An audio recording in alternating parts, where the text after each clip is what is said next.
Are swastikas ever acceptable? It's not a question you probably ever thought you would have to ask. No.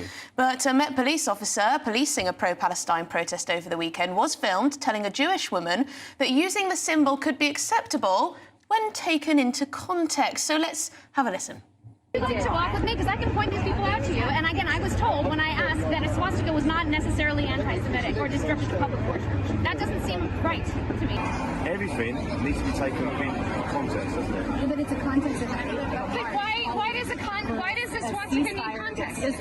What exactly are you confused about? What I'm confused is how you don't, in what context a swastika is not anti-Semitic. This is what I want to know. Because again, I suppose, I don't know how everybody would feel about that song. That has happened.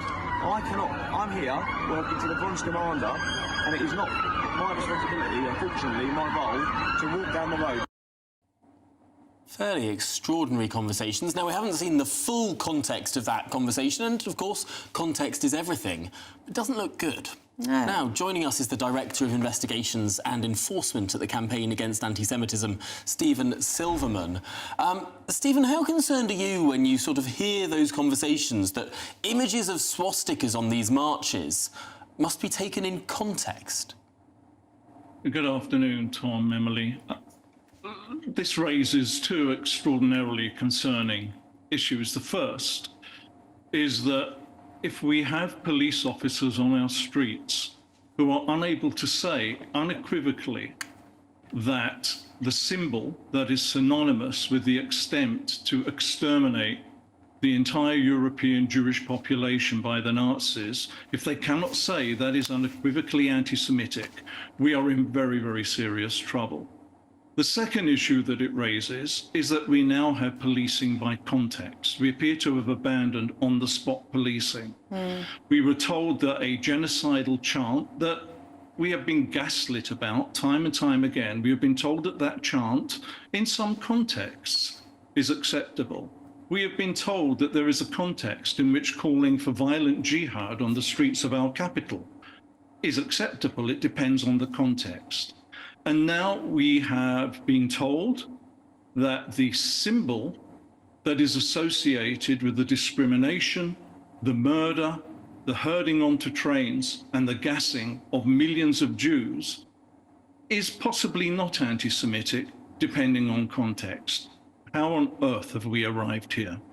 Well, Stephen, watching that clip, it seems to me that this police officer is just completely out of his depth. He's been caught up in this conversation while he seems to be having a coffee break. If I'm very generous to the police officer, of course, we don't have the full-length video here. It's a short clip of this exchange. Completely out of his depth, perhaps a little lazy, and not sure what the law is. That's what it seems to me. I mean, I think you're right. He does appear to be out of his depth. But I would say to that if there is one thing that people in this country understand, it's the swastika. Yeah. There are, heaven knows how many hundreds of thousands, maybe millions of children and grandchildren of British soldiers who died fighting that symbol. And for an officer of the Metropolitan Police not to be able to stand there and call out the swastika for what it is completely unacceptable.